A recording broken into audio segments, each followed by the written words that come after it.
Everyone, जय माँ वैष्णो। तो आज की वीडियो में मैं अपना हेयर केयर रूटीन शेयर करने वाली हूँ। इनमें से कुछ चीजें मैं डेली, कुछ वीकली तो कुछ मंथली यूज करती हूँ। तो चलो बिना किसी देरी के शुरू करते हैं आज की वीडियो। तो सबसे पहले मैं आपके साथ वो चीजें शेयर करूंगी जो रात को सोने से पहले मैं करती हूँ। रात को बेड में लेट कर इस तरीके से मैं अपने हेड को डाउन कर देती हूँ 2 मिनट के लिए। इससे क्या होता है, आपका ब्लड सर्कुलेशन का जो फ्लो है ना, वो स्कैल्प की तरफ होने लग जाता है, जिस वजह से आपकी हेयर ग्रोथ होती है। हेयर ग्रोथ के साथ साथ ये प्रोसेस मुझे बहुत ही ज्यादा रिलैक्सिंग लगता है सोने से पहले। अब दूसरी एक्सरसाइज के लिए आपको बेड में इस तरीके से बैठकर अपने सारे बालों को आगे कर लेना है और हल्के हल्के हाथों से मसाज करनी है। आप इसको मॉर्निंग के टाइम पर भी कर सकते हैं, दोनों टाइम पर ये आपको बहुत ही अच्छे रिजल्ट देगा। मैं ना अपने बालों के लिए ज्यादा फैंसी चीजों का इस्तेमाल नहीं करती हूँ, यही छोटी मोटी चीजें हैं जिन्हें फॉलो करके मैं अपने बालों की केयर करती हूँ। इसके बाद मैं 1 से 2 मिनट के लिए बलायम मुद्रा करती हूँ। इसमें आपको अपने दोनों हाथ के नेल्स को आपस में रब करना होता है। ऐसा करने से आपका स्टेट ऑफ माइंड रिलैक्स होता है, आपका ब्लड फ्लो इंक्रीज होता है, स्ट्रेंथन होते हैं आपके हेयर फॉलिकल्स जो प्रमोट करते हैं हेयर ग्रोथ को। इतना करने के बाद मैं एक लूज ब्रेड बना लेती हूँ ताकि रात को पिलो, बेडशीट या मेरे बालों के बीच में फ्रिक्शन क्रिएट ना हो और बाल ज्यादा टूटे नहीं। चलो ये तो वो चीजें हो गई जो मैं रात को फॉलो करती हूँ। उठने के बाद मैं तुरंत अपनी ब्रेड को खोलती हूँ और अपने बालों को आगे की तरफ बनाना शुरू कर देती हूँ। इससे भी आपके स्कैल्प का ब्लड सर्कुलेशन इंक्रीज होता है। मैं इस तरीके से बाल को सुबह और शाम 2 टाइम जरूर बनाती हूँ। आप जितना अपने बालों को कम खुला रखेंगे, जितना प्रोटेक्ट करके रखेंगे, उतना ही वो हेल्दी रहेंगे। आप घर पर जूड़ा ब्रेड बनाकर ही रखिए और बाहर निकलने से पहले भी इन चीजों का जरूर ध्यान रखें। अब जैसे कि मॉर्निंग में मुझे जिम जाना होता है तो उससे पहले मैं बाल बांध लेती हूँ, क्योंकि एक्सरसाइज करने से स्वेट होता है, डस्ट होता है, तो उससे मुझे अपने बालों को प्रोटेक्ट करके रखना है। अब वहां से आने के बाद मैं अपने लिए हेयर मास्क बनाऊंगी, जिसमें मैंने aloe vera gel, curd, vitamin E की कैप्सूल और कोई भी आप अपना फेवरेट हेयर ऑयल इसमें ऐड कर सकते हैं। ये बहुत ही सिंपल और इफेक्टिव घर में बनने वाला मास्क है। अपने बालों को डीप कंडीशनिंग देने के लिए मैं हफ्ते में 1 बार अच्छे से ऑयलिंग जरूर करती हूँ।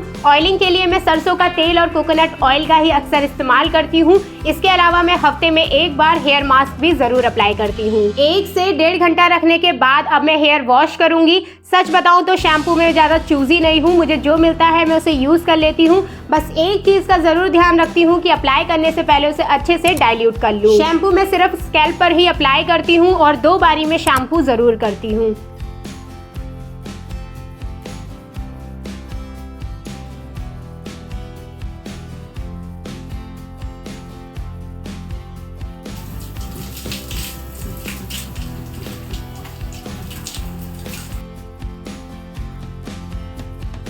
बालों को अच्छे से क्लीन करने के बाद मैं एक्सेस पानी को बाहर निकाल देती हूँ और इसके बाद कंडीशनर अप्लाई करती हूँ। कंडीशनर को मैं अपने बालों में 2 मिनट तक रखती हूँ, इसके बाद अच्छे से पानी से धो देती हूँ। आजकल गर्मियाँ स्टार्ट हो गई है तो मैं सर धोने के लिए नॉर्मल टैप वाटर का इस्तेमाल करती हूँ। अब यहाँ तक तो मैंने आपको बताया कि मैं हेयर वॉश कैसे करती हूँ। मेरे पूरे कपड़े गीले हो गए हैं तो मैं फटाफट से नहा कर आती हूँ, फिर आप लोगों को बताती हूँ कि हेयर वॉश करने के बाद मैं अपने बालों के साथ क्या करती हूँ।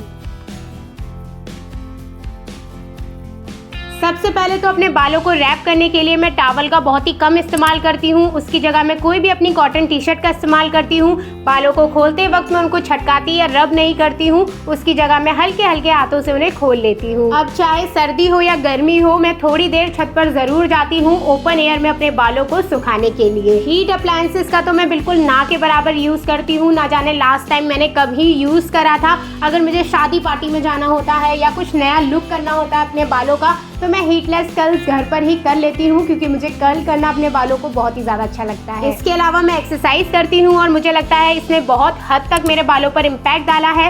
एक्सरसाइज करने से आपकी बॉडी से टॉक्सिन्स रिमूव होते हैं, हैप्पी हार्मोनल जनरेट होते हैं, जिससे आप स्ट्रेस से दूर रहते हैं। और आप स्ट्रेस ज्यादा लेते हैं या कम लेते हैं, इस दोनों का ही असर आपके बालों पर खूब दिखता है। जब मेरे बाल सेमी ड्राई हो जाते हैं ना, तो मैं अपने बालों पर तुरंत सीरम अप्लाई कर लेती हूँ और उसी टाइम में अपने बालों को अच्छे से कॉम्ब भी कर लेती हूँ, ताकि कोई भी जट वगैरह हो वो इजीली रिमूव हो जाए और मेरे बाल जितना हो सके उतना कम टूटे। अगर आप लोग अपने बालों की कंडीशन से सच में परेशान है ना, तो आप कुछ चीजों में इन्वेस्ट कर सकते हैं, आपको बहुत अच्छे बेनिफिट्स मिलेंगे। जैसे कि हेयर मसाजर हो गया, वुडन कॉम्ब हो गई, सिल्क की स्क्रंचीज हो गई, सिल्क के पिलो कवर और बेडशीट हो गए। इन सब के अलावा 15 से 20 दिनों में मैं अपने बालों पर नजर मारती रहती हूँ। अगर मुझे कोई भी स्प्लिट एंड दिखता है ना तो मैं उसे तुरंत ही रिमूव कर देती हूँ, और अगर बाई चांस स्प्लिट एंड बढ़ जाते हैं तो मैं अपनी दीदी से भी उसे कट करवा लेती हूँ। और जैसे ही मैं अपने स्प्लिट एंड रिमूव करती हूँ ना, मेरे बाल इतने ज्यादा लाइट हो जाते हैं, इतने कम फ्रीजी लगते हैं और बहुत ही ज्यादा हेल्दी लगने लगते हैं। और मैं पानी भर भर कर पीती हूँ, अपनी डाइट का प्रॉपर ध्यान देती हूँ।